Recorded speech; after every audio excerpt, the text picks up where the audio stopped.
All right, very excited to have Gene Hoffman, the CEO of Chia Network Incorporated, back on the show. Gene, you've been on the show before. We're very happy that you're able to join us again. You've been making the rounds in spaces, and I'd be remiss if we don't talk a little bit about that kind of stuff. So, I guess the first thing that I was going to ask you about before that, though, so we'll get into it.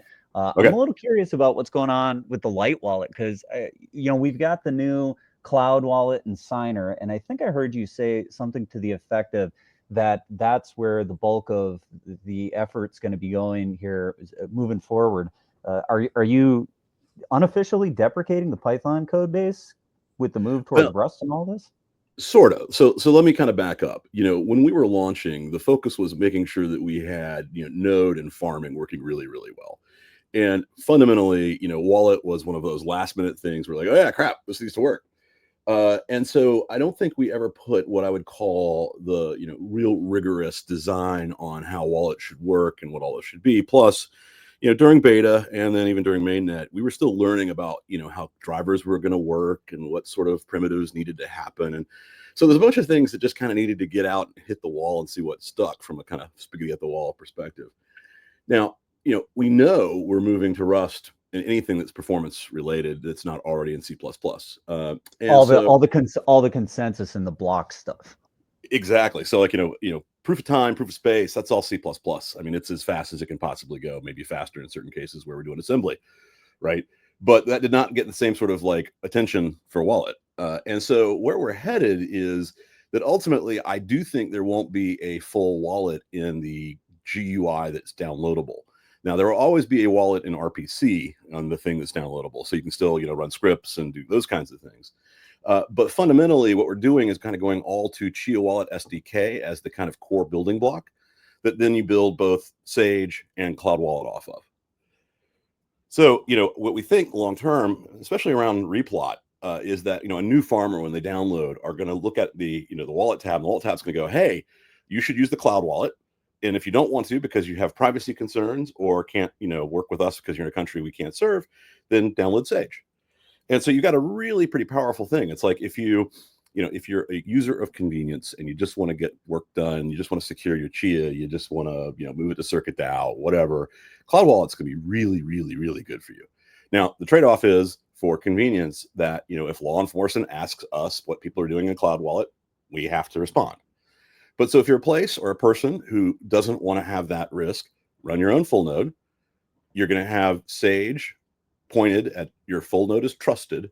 And now you're going to have a very private experience that's basically functionally equivalent. The only real difference is that Sage isn't going to support organizations the same way Cloud Wallet will. Sage didn't start out as a CNI project, right? That was something that Nope. was being worked on within the Yeah, that was community. kind of one of Rigidity's 20% projects, but Rigidity's a full-time employee, and as long as it's all getting done, I don't know that I care what house it's in. So is it going to be absorbed into the Chia repository set, or is it still going to hang out there as its own thing? Well, so Chia Wallet SDK, we're keeping a fork that we kind of quote own, and that's only because we have to make some real security guarantees against it. And we wanted to let it so that the public community continue to push both these things faster than we would ourselves, and then kind of roll it back in, right? Allows us to really look at it, make sure it meets all of our audit, and doesn't have any North Korean backdoors in it, the usual stuff. But Sage, the idea is that like the farmer package would still be able to manage your plot NFT, but for all wallet stuffs, it would basically point you either at the Cloud Wallet or download Sage separately. So the new experience, it's going to be a really slimmed down full node experience minus any wallet, points you to the right spot, but it's going to be bringing in this new plot format. That's sort of the view that we should be looking for in 2025. Yeah, I mean, our thought is that first we're going to do the bare bones, new plot format C++ or Rust. When I'm not sure exactly how we're going to deliver that, but something like that. And that's going to be very CLI oriented and code review designed and part of the chip process, right? But the software changes to actually make replotting easy for a Windows user with a GUI, that's where I think you're going to see us start to make these changes. So just kind of staying on the plot format a little bit. So this plot format it's a hard fork of the chain, right? It is, but it is a kind of a gradual hard fork. And what I mean by that is, there is is this going to be taken or not moment? In other words, has everybody upgraded to 3.0 or enough? And enough is 50.1% of appearance space, but certainly, running nodes, right? And both those things matter, by the way. And then the window starts where you're going to have either 6 months to a year where new plots will actually be disfavored at first. So there's no real incentive to like be right there and start plotting immediately. But then slowly over that 6 months or year time frame, old plots come up to parity, and then new plots start to be disfavored the way old plots and new plots come to parity, new plots start to be favored, and old plots end by 100% disfavored at the end of the window. So you'll have time. And right now, there is a significant amount of what's going on with respect to these special kind of plot formats with Gigahorse and no SSD.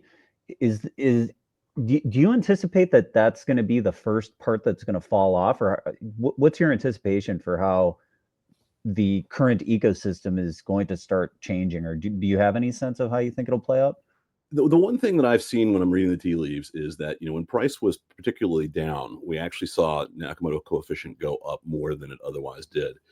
What that implies to me is that the largest farmers are the most sensitive to these things and the most quick to move. And so I think a lot of those farmers will do the correct math. And when like new plot formats are about at parity, you'll start seeing most of them switch over. There's also another thing, people are, I think, worried, and it's not an unfounded worry, that, well, what if people decide that they want to have their earnings benefit and never want to leave no SSD or Gigahorse or whatever. This is the first blockchain ever that's about to get real product market fit. And it's the first time that miners or farmers have real customers. And by the way, the real customers aren't CNI or the Chia blockchain. The real customers are the Bridge and Circuit DAO and the upcoming equities product that we're about to launch. And those guys are going to go with the chain that gives them the highest Nakamoto coefficient because it's in their interest.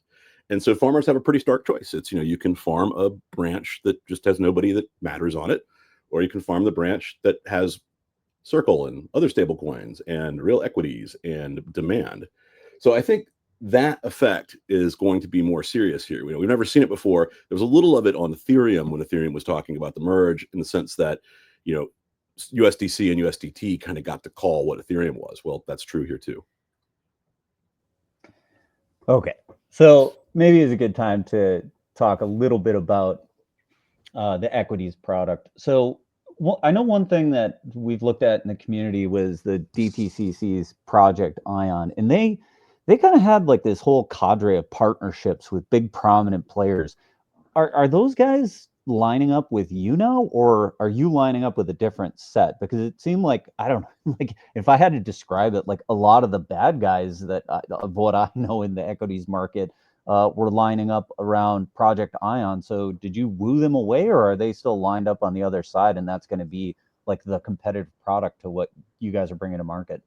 So there's a couple answers to that question. One is that I've done this before with the music industry, and I'll come back to that in a second. But a lot of people seem to think that they could go sit around a big conference table and get paid by their big stuffy firm to invent new protocols. And none of them know that on a blockchain, you want to put the absolute bare minimum data on. They're like, oh, but I want this XML thing, and I want that thing, and I want it all to be published everywhere. And it's like, you guys know nothing about how blockchains work. So a lot of that stuff looks like that. It's just like a bunch of compliance people complaining about their job and wanting to instill in the actual trading market, making their job easier. That's not how this is going to work. And by the way, this happened in music. People do not remember the Secure Digital Music Initiative, SDMI. Record labels were going to come together and create a standard that protected their music from piracy, and everybody was going to adopt it. And we all just laughed at them. And ultimately, they were totally wrong, to the point where, Jobs was able to take my philosophy of this stuff should be open further, and like iTunes isn't even encrypted, right? So I expect something very similar here. What we're up to in the first quarter is launching a product that is better in every way than what exists in traditional finance for certain use cases. That's what causes product market fit. It's not, when we start talking about this product, you're not going to hear a lot about the blockchain. Now, there are reasons why the blockchain makes it work at scale and efficiently and a lot more profitable, but those are the reasons you choose to be used on a blockchain, not because you're just trying to make something that moves people over. And so, our opportunity there is to offer some like training wheels that are real, where, if you're an insurance company or pension fund and you look at your 5-year returns, self-custody makes you more money. Those are the kinds of sales conversations I want my sales team having with people who already own products that are tradable on Chia. So the consortium doesn't always win. You're saying that your previous experience here is that it's still building the better mousetrap, building the better product is ultimately what's going to win or take most in the marketplace. Yeah, well, look, when I look back, consortia rarely win. I mean, the consortia pop up when it's clear there's something here, but they're usually not the people who actually deliver value. Do you know much about that project? Has it been shelved? I mean, they haven't had an announcement in 2 years. Like, does that mean that they sort of stalled out on what they did? Or do you have any sense of? You're asking Steve Jobs how much he knows about Windows Phone, man. Like, it exists. Sure. Windows Phone was a better product than the consortia, though. I'll say it that way. Well, I mean, sometimes, when you're working with a certain set of people and they're like, hey, we used to be over here on this fence, and they leak you some private information, and then you learn a little something about it. But I hear it. You're focused on what you're delivering and not necessarily paying attention to what the Windows Phone is doing. Yeah, I mean, we're more worried about, is this product going to change finance? Not, are we going to make this industry side player happy? Don't care. Because you change finance, the guys with the big money, because DTC isn't the people with the money. It's BlackRock and Fidelity and Prudential Insurance. Those are the people with the money, right? You make those people more money. You make them make their holiday bonus and a kicker because you made more investment returns than they otherwise would have made. They'll figure out the rest of the stuff. Okay, so when you've been talking about this product, I think at first you described the entity that you're working with. I think you might have said customer, and then you changed it to partner, and then I think you might have used a different word. Can you help clarify the relationship with the first entity you're working with? Because you said this entity that you're working with and the relationship isn't the revenue generating thing, but then as soon as this gets launched, then there are a multitude of service providers that are then going to come in and want to start working with CNI to get launched, and that's what's going to bring revenue in. Am I describing that right, or is there a Yeah, I mean, obviously, when we can talk about it in January, I can talk about it and all make complete sense. But basically, we have a partner, and so the entity that's going to make the revenue is the partnership. And so, like, half of that revenue will be CNI's revenue, and half will be our partner's revenue. But the buyers, the customers, are actually financial institutions, hedge funds, pension funds, CalPERS, right? These are the kinds of people who will buy this product.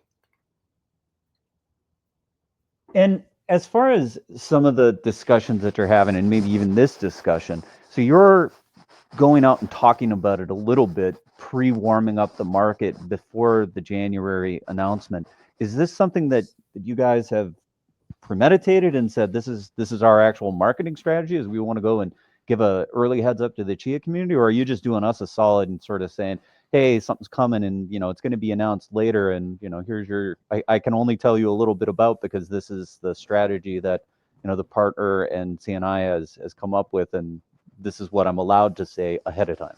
Yeah, look, I'd say yes, and right. One of the things too is that we are actually marketing it to the people who are likely buyers in kind of early, hey, if we did this and it would look like this, do you agree with us that it looked like this economically? Yeah. How much do you want? We'd buy a ton of that. So we are getting real feedback from the actual people who are going to be the users of the product that they would be very excited about it. Part of this, though, is I don't want anybody to say, and they still will, that I didn't warn y'all. Like, this is real product market fit, like at scale. It's the first time any real world tokenization thing isn't some proof of concept, is actually solving a real world problem that is uniquely good to be solved by a blockchain. Like, it's a very different animal. Lucas, did you have any follow-up questions on this one? Because otherwise, I'm gonna turn a corner here. I mean, I've drunk the tea, so I And you've been all over in the spaces, so you've heard a lot. Yeah. So I've heard a lot about it. I think that what exists with Chia and offers, yeah, no, I don't want to add anything because I don't want to. I don't know. No, I'm excited. I think what Chia has to bring with offers and also what I think focusing on the market side is brilliant. So to me, that's where you're heading. I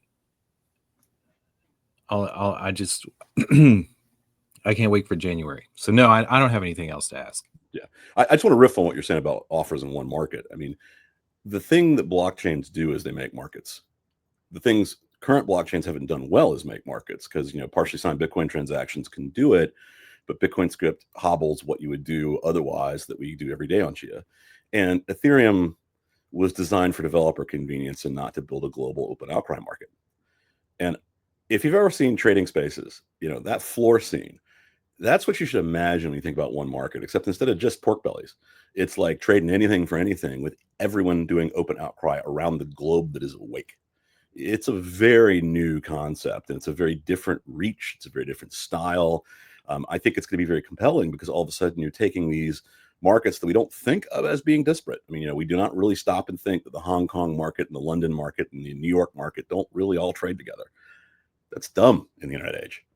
And so being able to deliver that in a trustless manner that is regulatorily friendly and is, in many ways more secure. You've taken a ton of middlemen out when you're doing a peer-to-peer offer on X. And by the way, I've been having fun buying Chia on X. It's apparently one of the most liquid markets for Chia I've ever found. So, it's just a really, really powerful mechanic. And being able to start bringing on real investment funds with that kind of liquidity and the ability to both self-custody, so they cut down their middlemen there, and to directly peer-to-peer trades, so there's no middleman in the trade. You're just like taking two of their most expensive ongoing costs and throw them on the floor. You've also, and when you say buying Chia on X, and I've seen offer files being popping up as tweets now, and I assume that's the craze that's going on when you talk about buying Chia on X. You tweet out a post and say, hey, does anyone have any, and you trade it. Yeah, right? Like I've been, I threw out, we were trading like 26.75, and so I threw out an offer for 10 at 27 and had a 30-minute expiry window on it. And I didn't put it in the first tweet just because I wanted to have it look right on Twitter, but the second tweet, right there it is. And I was doing it the premium way, which is you put the entire contents of the offer on Twitter. But the easier way is like offer code or linking to it on Dexy, and then just add a URL to it. And what's great about it is if anybody sees that, you can immediately inspect it. And by inspect, I mean, you're looking at the chain and you're going, yeah, okay, this is a real valid offer. If I fill the other side of this, I'm getting this. And so, if I deliver 10 XDH in this case, like those 270 USDCs are mine. And I think on average, it takes about 15 minutes for those things to get filled. And yeah, we also talk about all this decentralization. I mean, how beautiful is it that that's just communication right there. The other thing that you've talked about that I really love too is an understanding of what the lowering of all of these transaction costs means for allowing more people into the markets.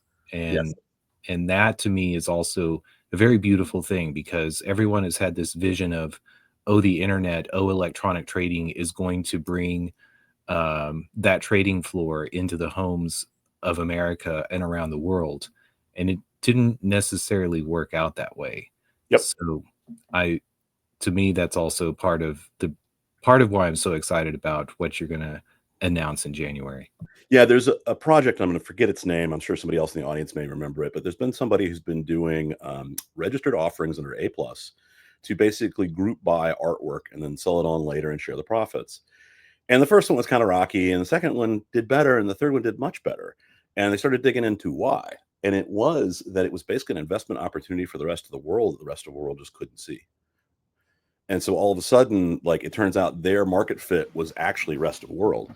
I'm excited because the products we're going to be offering are not only really exciting to, hedge funds, and by the way, retail too. I mean, we're going to have a real world asset on Chia that's probably going to definitely will out earn the T-bill on an after-tax basis. Like, that's pretty cool because it's real. You know where the yield comes from, and we can talk more about the product. Offering that to sub-Saharan Africa and South America, like, those haven't been things they could do, and now they can just do it. All they got to do is, get some Tether or some USDC, or farm some Chia, and now they're in the game to be able to buy. And by the way, buy in small fractions these investment products that we Americans just take for granted. It's like you open a Robinhood account, it works. Well, there's a Robinhood account in Ecuador. So one thing that's come up with trading equities, or at least trading stocks, was that it's not obvious that you have whatever it is that you thought you bought. Do you think that this is going to help resolve any of that, like the naked short selling that was going on around either DJT or GameStop or any of the rest of this stuff? Is that part of what's going to get solved by this, or is that not really part of the concern about what's going on here? No, it does have that after effect. So as equities move to be, nearly 100% on chain, because they're not going to start 100% on chain, but they will move. And I think in 5 years you're going to have companies that never were anything but on chain. But the point is that all of a sudden, like, shorting is kind of viewable if you're doing it right on chain. Now, you can't necessarily know, because you can obviously kind of do a side deal where you're like, hey, this large holder, let me borrow your stuff and sell it, and I'm credit worthy, so you and I agree peer to peer. But by the way, that's a high trust transaction. It's not a transaction that you can easily, take the trust out on chain. Now, what I think is going to be more interesting, though, is puts and calls. So, with Chia and Chia Lisp, you can actually self-write puts and calls that don't really have a counterparty risk. Is this Cameron's design, the thing that Yes. Yeah. Yep. So is that another thing that's making it to the roadmap? I think I looked at the roadmap the other day, and it looked like the options thing actually made it on there. Is that? Oh, yeah. Is that... No, options and pay for placement in offers are both on the shorter term roadmap. Everyone will hopefully understand that we're focused on three and only three things right now, which is everything necessary to support the product we're going to be talking about in January, and then plot format and gaming, because ultimately it's a long-term piece of the support of the product we're talking about in January. So we were catching up on what was happening with Exodus when Exodus tried to get listed on the public exchanges, and they got blocked. Essentially, they weren't able to go live, and the platform that they currently trade their public stock on, which is on the Algorand network, is pretty hobbled. Like, it definitely is not the vision that you're espousing here at all. Like, you can self-custody it, yes, but you can move it around, you can give it to somebody else, but it's not easy to trade it. It's not easy to say, I'll swap you this for Bitcoin or this for USDC or anything like that. So did you follow that scenario at all? Were you dismayed to see that Exodus was not allowed to go public? Well, were they on the O2CBB? Anyway, side note, we didn't care. And the reason we didn't is because, remember, we've been in the SEC process ourselves. And so we've been getting direct feedback from the SEC about exactly what we're building, what the vision looks like, how we're disclosing it all. And that's gone very well. So, part of the reason we're excited about this new product is that we have this document that most people would claim can't exist, which is nearly, SEC sign off on a layer 1 blockchain that does this. And now we're going to go explain to them how we're going to ship this other new product in a different form. And so from our perspective, there are very big differences between projects who are trying to do this sort of stuff. One of the things I'll say to kind of give clarity to what I'm getting at, it's very clear to me that the SEC folks have a lot of Ethereum experience, probably more than most people would expect, actually. And so a lot of what we say doesn't make sense in the Ethereum kind of worldview. And so a lot of our back and forth is actually just us explaining the tech to them. Because, if you think about our S1 document, it's a sales document to, people who are going to buy the stock. They don't necessarily care all the nitty gritty details of how offers work. They care at the level we're currently talking about it. Right. But the SEC wanted to know, because there's a lot of not really D and DeFi out there, DeFi in name only, Dino, where peer-to-peer offer files are totally, honestly, no middleman at all. Like, the only thing you can do is somehow try to suppress people who are announcing them. But if you've got a good communication channel, you can't stop people from publishing them. It's a whole different paradigm around what exchange and fraud are just gone. So, we've got kind of a unique view that, what we're up to has been deeply inspected by the kind of core regulators for what we're trying to do. And they've said this looks okay. So I'm curious about you've spoken a lot about Ethereum. Definitely heard sort of the disdain for ETH and how it can be done better. Do you view any blockchains out there as like a competitor to Chia? Is Cardano one of them, or you don't really see much in the way? Like I know you've said this is a winner take most thing, but I'm just curious if you feel like there's any chains that are nipping at your heels or that you view as your primary competitors beyond just like, ETH really isn't the right place to do most of this. Look, there's two different answers to your question. There's what do people perceive and what is the truth. And by truth, I mean what could actually be adopted to move billions to trillions to quadrillions of money around the world in real time. There's nobody else that's ready for that latter thing. I certainly think all of the XDM chain, SUI, et cetera, look, Move is better than Solidity, but it's not better enough. And the issue is that, other chains are not willing to say to you that a blockchain is the most aggressive and nasty compute environment ever conceived by man. It's not some place where you want to make it so that a JavaScript developer can just walk in and be owned by the North Koreans. But that's what we're actually up against. Like, we're actually up against state-sponsored hacking. So, they like their nuclear weapons. They stole $1.4 billion last year. I think it's down to $1.2 billion this year. That is not the right direction. And Rust isn't helping you here. You have to rethink fundamentally what it means to build these high security primitives that can withstand everybody on the planet trying to break them for money. And they themselves are own walking bug bounties. It's definitely something that I think about when I look at the size of CircuitDAO, and I say, gosh, if the small mistakes in here can have vast ramifications, and so the work that's involved in getting it right the first time, getting it launched is definitely always time and money well spent. Given the fact that what you're describing is the case, it's very hostile. The stakes are super high, and the more that something gets adopted, the more that it becomes a target. So Chia List sort of being the ace in the hole for Chia seems to be still the story. Is that effectively right? That's absolutely right. I mean, the nice thing about Chia Lisp is, we're never going to say that there's not going to be vulnerabilities or not going to be things that we didn't do exactly right. But what we've seen and what we expect to see is that the solutions are pretty straightforward. So, you've seen us make changes in soft forks to, how you can announce coins in certain ways because people were like shooting themselves in the foot on something that they shouldn't be able to shoot themselves in the foot. So let's just fix that. There's not those kinds of straightforward solutions to the problems of Ethereum and Solidity. Like, when you think about the EVM, you kind of just have to hard fork it out and go somewhere different to really actually address the issues. So in a space, I heard you talking a little bit about some of what happened with the banking situation with First Republic and Silicon Valley Bank, and Yep. what happened with Elizabeth Warren. Somewhat strong language at one point. Do you think what she did was actually criminal, like what she did, or is it just unethical? Look, as a sitting senator, it probably wasn't criminal. It's extremely unethical. So in her zeal to prosecute perfectly legal U.S. businesses, she set off a bank run. So she shut down 2 banks that were actually solvent. That's unconstitutional because you can't take property from people without just cause and a freaking court order. But then that triggered a set of dominoes that led to the fall of Silicon Valley Bank and First Republic and Credit Suisse. And so, the billions to trillions of dollars of wealth that she oopsed out of existence, if I were her, I'd resign. Do you think there's a future in which she? Because when I look at Elizabeth Warren, I see somebody who actually is probably most. She thought she was doing the right thing. Yeah, she's righteous in her. And it's amazing to me that she wants to protect, banking consumers. That's her raison d'etre.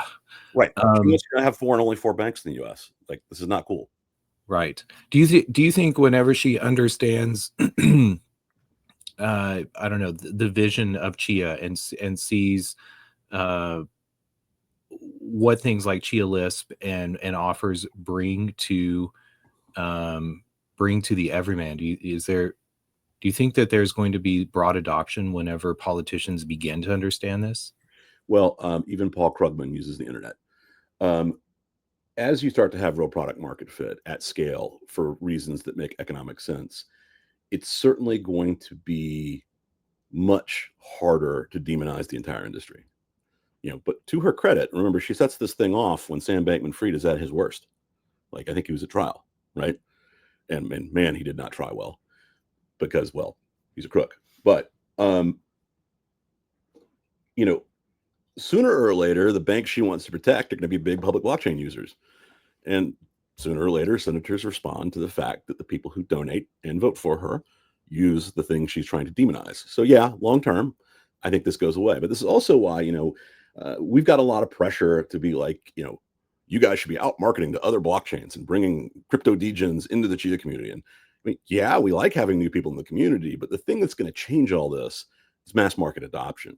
Because once you have mass market adoption, that crazy sounding shrill voice of statism and tyranny and bureaucracy run amok runs up against your pension fund is making money on this. This is true. Paul Krugman recently announced his retirement. Yep, on that fax machine thing that he said would never work. Oh wait, sorry. Yeah, which I think is a tacit admission that the world is about to change massively, and his vision is locked in 1985. Yeah, look, there is an interesting transition at a very, very macro level, which is it's time for the boomers to retire and Gen X and Gen Z and millennials behind to take over. And in doing that, we're going to have to re-architect some of these institutions. I often talk about, choose the American Revolution, not the French Revolution. We don't want to throw them all out because there are reasons these institutions exist, but a lot of them are going to need significant cutting and changing and modification. Like long term, the SEC should be about making sure that protocol you say is decentralized is actually decentralized. And if it is, they write you a letter going, great, have a nice day. And if it isn't, you get a Wells notice.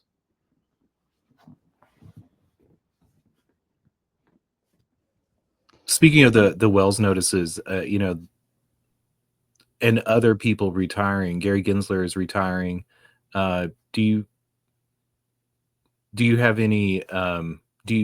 Are you excited about the new leadership going on at the SEC? There's also David Sachs, who is an investor in Chia, has been named as the crypto czar. What are your? I would imagine that you're very excited about Chia's relationship with regulators. Is that true? Yeah. I mean, let me say it this way: under the current regime, this current past regime, we were already in a great place with them. It's only going to get better.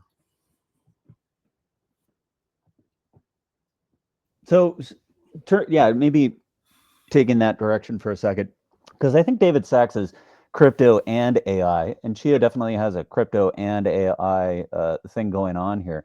I don't know if you've gotten asked about this much lately, but I'm curious. Big announcement. Berkeley Compute gets a big investment from Chia. What's going on with Berkeley Compute? Are you guys in discussions on a pretty frequent basis, or is this more of a, hey, we made an investment, they're out there doing their thing, we're confident that the folks that are at the helm are moving this thing forward, and we get updates whenever they give us updates? Or is there a tighter relationship that exists between Chia and it's a little more tight. So we have a board seat, and so obviously we kind of get board cadence no matter what. And then Berkeley's a bit of a customer because there's a bunch of stuff about Chia that like they are aware of because they're all Chians originally, but the actual how do you use the preform tool? Like we're helping them do all that kind of stuff on a customer kind of basis. So, we are right now they're on their currently announced roadmap to getting to, I guess it's a full live. I don't even think it's a beta, but it's not far away. So, they are, nose to the grindstone building. And with respect to the investment that was made, was it a fixed amount of Chia, or is it based on spot price of Chia? So if Chia starts to rip, does that mean the commitment is still a cash amount and it just gets paid in XCH out of the pre-firm at whatever amount that it is? Or is it at your discretion? You can either do it in in Chia or cash, depending on whatever the commitment time frame was. For that particular deal, we set an amount of Chia on a certain date, and that just stayed what it was. And so for Berkeley, that's been a big win.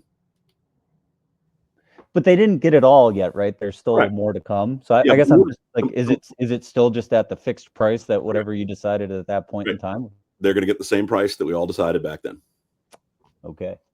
And I guess one more question around that. So is it at Berkeley's discretion to sort of turn that into usable liquid funds in whatever way they see fit, or is Chia helping them to ensure that it gets to the right hands in the right way and with market makers and whatnot? So the only help I would say is that we got them to the right folks who can help them do that right. But that's it. It's up to them to do it. And those separations are important because these are separate companies, separate entities, and the intersection that you guys have, like you said, was at the board seat and as a customer. That's right. And that's the relationship, right? Obviously, we're going to help from a marketing perspective. We're an investor, we're a corporate investor. So, from that perspective, you get a little more alignment. But yeah, no, they're Paul's at the helm of that ship. And, a lot of these questions are really Paul questions at the end of the day, right? Yeah. And I'm just still trying to get clarification on kind of what the relationship was. So trying to keep it to that and not asking you questions there. But let me ask one more, because there is this upcoming plot that's going to happen, replotting. Do you see Berkeley Compute like filling a niche there? Because I know that JM had a vision for one-click farming and downloadable plots and a bunch of stuff along those lines. Do you see that there is need that they might fill out there, or do you think that this is really going to be handled by farmers because they've already got the expertise, they got the GPUs? If they need to replot, farmers can just replot, and that probably isn't a facility that's needed out there in the marketplace. So look, the replot coming was absolutely part of the strategic reasons that we felt the investment made a ton of sense. And it's two different directions. One is, if you're a farmer today and you've gotten rid of your GPU and you're set, or you only have like a GPU and you got a big farm because you're using Dr. Plotter or Gigahorse or whatever, that's a huge market of people who are about to have GPUs that have spare cycles. During plot they won't, but the thing is, once they're done plotting, the idea that you could then turn that around and make that into a money-making asset just really kind of lowers the burden of people looking at buying a new GPU to do the replot, or a new used GPU, which is the right answer. But and then on the other side, for Berkeley, it is a captive is the wrong word, but easily addressable audience that helps them break the two-sided market problem where there are GPUs available. So I do expect that we're going to have some cloud plotting services that are going to be delivered out of Berkeley's compute capabilities. So for people who want to go that way. Now, the good news is that Bram and Dr. Nick were able to get enough flexibility into the new plot format that it's not strictly required, but just having it be done on a GPU is going to be really nice. So with the drastically reduced size of some of the plots that exist out there, some have started to speculate that they might be able to just like use their phone to do this kind of farming and participating in Chia. Do you view that as the coming world where a lot of devices are going to start doing this? I mean, we've been seeing this with Bitcoin. I mean, people are heating their hot tubs and heating their homes with Bitcoin waste heat, and so we're starting to see the blockchain infrastructure starting to get integrated into the ecosystem in ways that I think people would be surprised at. Do you see that happening for Chia with storage? Yeah, I do. People kind of look at it and go, how would I ever do that? And the answer is that you would have to trust a cloud node. But once you have a cloud node out there, you can do things like you can upload just kind of all the hints for your plot files. And so the only pushes you're getting are signage points that you might actually have an answer for. So, you do have ways to build a like iOS or Android farmer app that would be quite capable of taking your unused space on your phone and farming it. And it's really no different than the light farmer that already existed in, Fast Farmer and Evergreen's light farmer and a lot of other light farmers that exist. I mean, that's essentially how that's working, is they're getting signage points from some centralized point, and then they're just checking their proofs, checking their plots. To date, you usually had enough network that you were fine just sending all the signage points. And the only thing you would do is you'd want to try to filter them on the server side before sending them. But that's pretty easy. So the only ramification to it, like starting to utilize your phone storage to do this, is now you're going to have this latent sort of network activity that's constantly happening because it's getting signage points, and then also your phone's going to be a little warmer than it usually would have been, and using up more juice. Well, if you've got a signage points being mediated on the server side, and the only signage points you push are the ones that you kind of have to respond to, either from a pool perspective or because you're close, you can imagine only being like 3 pushes an hour, maybe 4. Fascinating. So not only is your phone going to be a Chia phone, but it also can be participating in consensus. Yeah, you're going to have Chia Signer. No, I want to make sure people know that we will not have time and immediacy to get on this immediately. It is something we'd absolutely help in the community to go build. But, before kind of end of 26, so know how far out I'm saying, I would not be surprised that there is a supported app store and Play Store farmer that, either talks to Cloud Wallet, or you can set up to talk to your own if you set up things on the background. So, it's totally doable. And, and then also, of course, you can have things like Sage on iOS. And so, you've got this kind of ecosystem that you have these different apps to do different things in the Chia ecosystem. But you really can, if you buy a 512 gig iPhone and you're only using 200, fill the rest. It's a lottery ticket. And as fees go up, the lottery ticket gets really interesting because the person who actually finds the block gets an outsized reward. Right, because whoever makes the block gets the gets the 1/8 reward, and they get the fees. So that not only are you getting the benefits of participating in the pool, but you're also going to get this outsized lottery ticket whenever you win a block. And I mean, that still happens. I mean, I've got my little evergreen rig sitting here under my desk, and I won a block the other day. So it's just that it happens. It definitely happens. And there's also a new pooling prototype that we haven't had need for it yet, but I think will ring up, which is, are you going to win many blocks on your iPhone? Hell no, especially as we scale up. But if you got like a couple 100,000 people with phones that have farmers on them, and people just dedicate that all to the Red Cross, that starts to work. Because when you aggregate the space, your charity's actually making bucks on a day-to-day basis. And so, there's this kind of tier down of not farmers, not pools in the way we think about them today, but instead more, hey, put your free space on your phone to use to save the animals, is actually a pretty good pitch. So is there any updates that have to happen to pooling with the new plot format, or does the existing infrastructure with respect to pools, does that all just stay intact with what's going on with There are some very minor changes. Most of them are around making sure that you as a pool aren't overtaxing the farmer to figure out what the farmer's space is. But these are kind of constant adjustments, not like big code changes. Because if somebody had gone whole hog on K28s, that's the 3 gig size plot, yep, right? Then you could make them have a bad day as a pool if you weren't setting stuff right. Yeah. Don't do the flex farmer challenge all the time solution there. Please don't. All right, Gene. Well, this has been a great conversation. Really enjoyed having you on. Is there anything else that you wanted to touch base on? Because otherwise, we usually try to keep it to around 40 to 45 minutes. So that this is kind of wrapping to the end. So yeah, really appreciate you coming on, talking to us some more about what's going on in the Chia ecosystem. And we're definitely keeping an eye on what's going on, and we'll be watching closely for the January announcement. Yep, absolutely. And look, I'll be in spaces more often. I've had a couple of days I had some conflicts, but it's an exciting time. We're about to go do some stuff that will finally make blockchains be something you can talk to your parents about and explain to them why this is the technology that's going to really change the world, and that you're going to have an internet of finance in one market. I told my father crypto is just a phase, but I guess we're going to go have that conversation again. Let me get you some proof points. All right. Thanks, Gene. We'll see you later. Thanks, guys.